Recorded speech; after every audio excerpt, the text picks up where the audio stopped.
AI. Talk to me about the state of AI. You recently interviewed Sam Altman on your podcast, Yes. or an AI version of him. I mean, literally, you've been in this space for a long time. I mean, Fetch back in 2017. Yep. You've been writing papers about it for a while.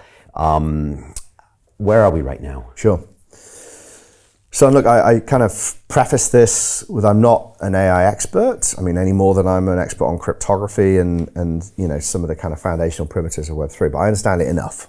I understand the principles enough, and I understand the direction of it, I think, enough. And again, because I can lean on people in Outlier, I can lean on the founders in our portfolio that are very much deep in the weeds. You kind of just pick it up.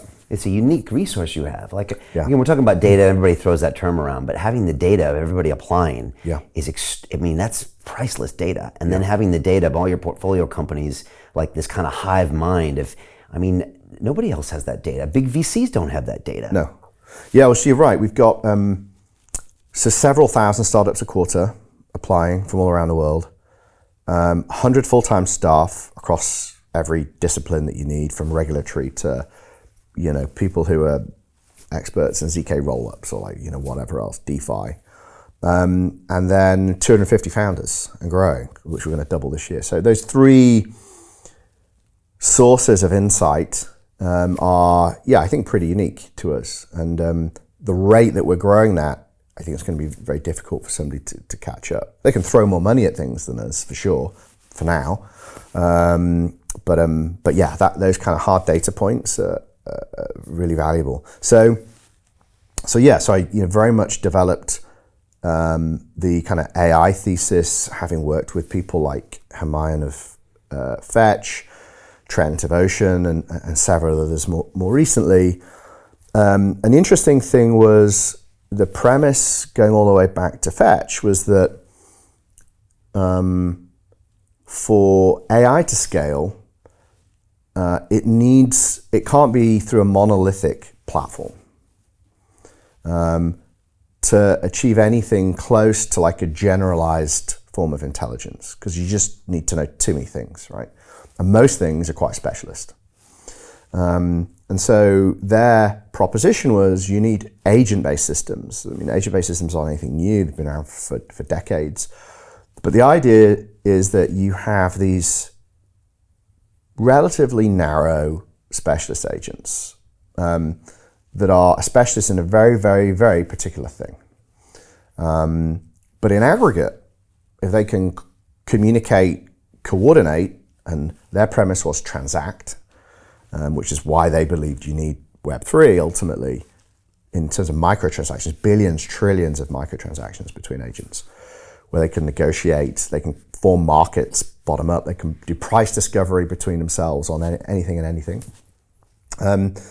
then that's an agent-based system. And so, well, okay, how do you coordinate that? It has to be in a distributed form or decentralized, and there's some distinctions between the two. But on the whole, it's not going to be like command and control. There's no way that's going to get you to AGI, generalized intelligence, and it won't scale any more than a company can scale, an individual company can scale. So for me, that was the red pill, and I couldn't get that out of my head. And then you talk to people like Trent McConaughey of Ocean. He was an AI guy again, coming into Web3 and saying, well, hey, what does AI need? It needs data. And again, it needs really specialized data, not generalized data. Well, where's that sit? Well, it sits all over the place. It's like siloed in organizations. It's siloed in, your on your local computer or in your browser, like whatever it is. Well, what's the incentive for all these people to share their data, individual consumers or enterprise? How can you literally, we talk about data as the new oil, but it's not been commodified yet. It's being just captured in a couple of platforms. And even then, it's still quite generalized, or it's really, really specific. So his premise is, well, Web3 can help solve that. You can tokenize data sets. You can allow for price discovery. If they're consumed or used to train AI models, there's kind of royalties on data sets. And then there will be technologies where you can run computation on a data set without revealing the underlying data set. So we're seeing that with ZK technologies now, multi-party computation. So these kind of conversations planted the seed for me to go, okay, well, I mean, Web3 is the only way that AI can scale and get close to realizing its potential across all the specialisms, but then actually to something like a generalized experience where you can ask an AI anything and it will give you an answer. So if you look at AI today, you look at something like ChatGPT and a lot of the OpenAI implementations. Yes, there's an API, so it's kind of open, but it's still monolithic. It's their large language models, LLMs.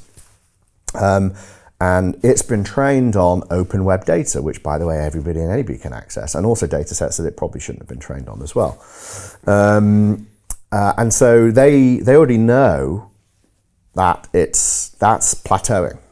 They need specialist data if you want to be able to have like really nuanced conversations.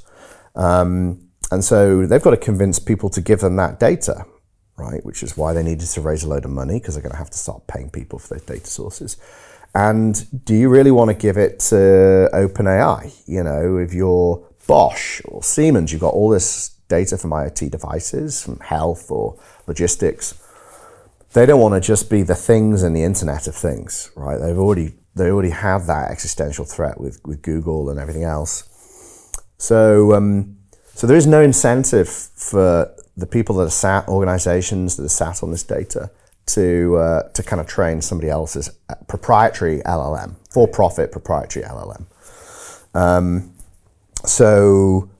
I think now very quickly the narrative's already shifted to agent-based. Even Sam's been talking about it, or CTA's been talking about it.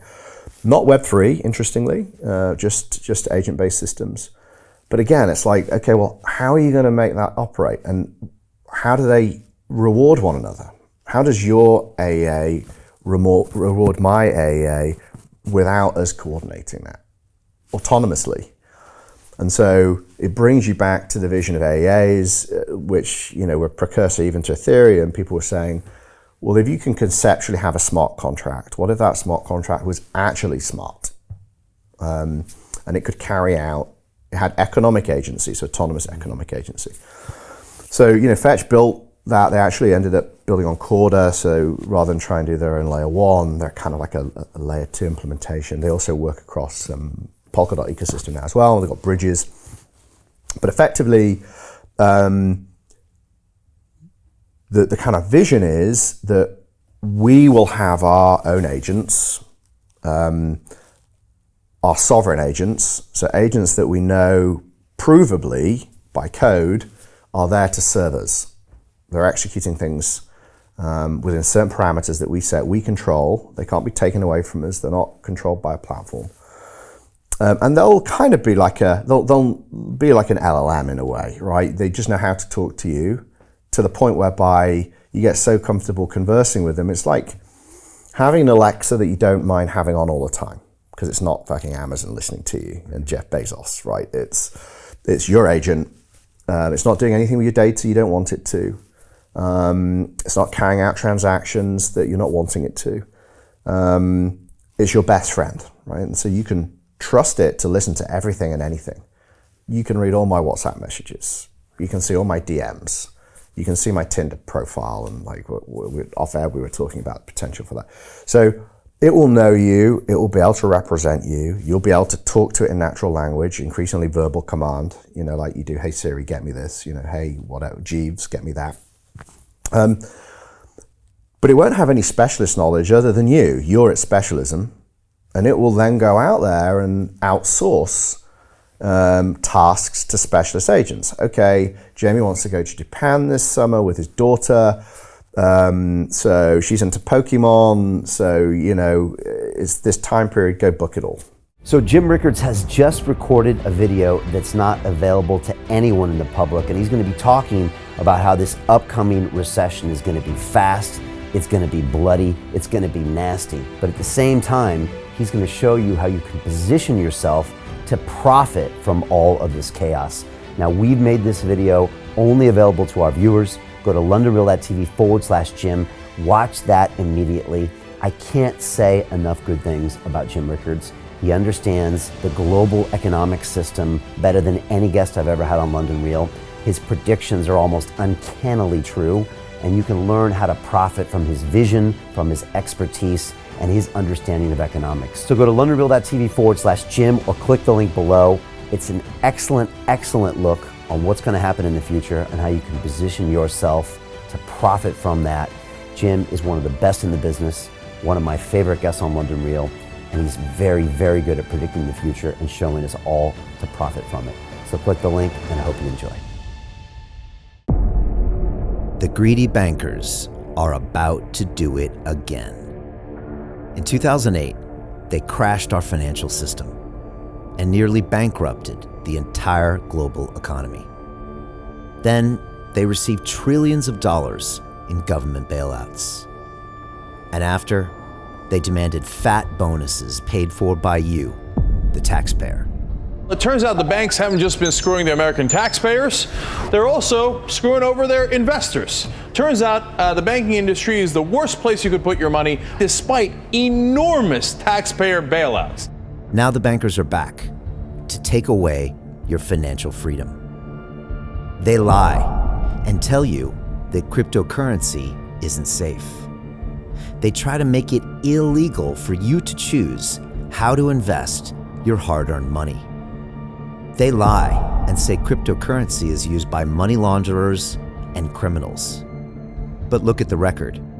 It's the banks themselves that launder hundreds of billions of dollars every year to the biggest criminal operations in the world. Leaked documents have revealed how some UK banks have helped criminals, money launderers and Russians under sanctions. American authorities discovered that the Sinaloa cartel moved $881 million through HSBC accounts as bank officials turned a blind eye to the illegality. The bankers lie and say cryptocurrency is not a real investment.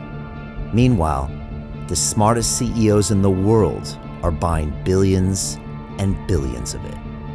The truth is that banks lie about cryptocurrency because it makes them scared. The banks take $9 trillion per year of your hard-earned money, and they are worried that they will finally be exposed. They're scared because crypto means they can no longer control your money, which means they can no longer control you. They are scared because you might actually understand your money and intelligently decide what to do with it. Now is the time for us to come together, fight back, and take control. It's time to educate ourselves, our families, and our communities. Because financial education means financial freedom. We know that cryptocurrencies will help us build the new decentralized financial system of the future. A banking system that is of the people, by the people, and for the people. A banking system where access to finance is a fundamental human right. A banking system that is free and fair and welcomes all humans on this earth. The DeFi revolution is happening. We, the people, can no longer be fooled. We choose to take control of our finances. We choose to take control of our freedom. We choose to take control of our future. Join us, and let's take back our financial freedom forever.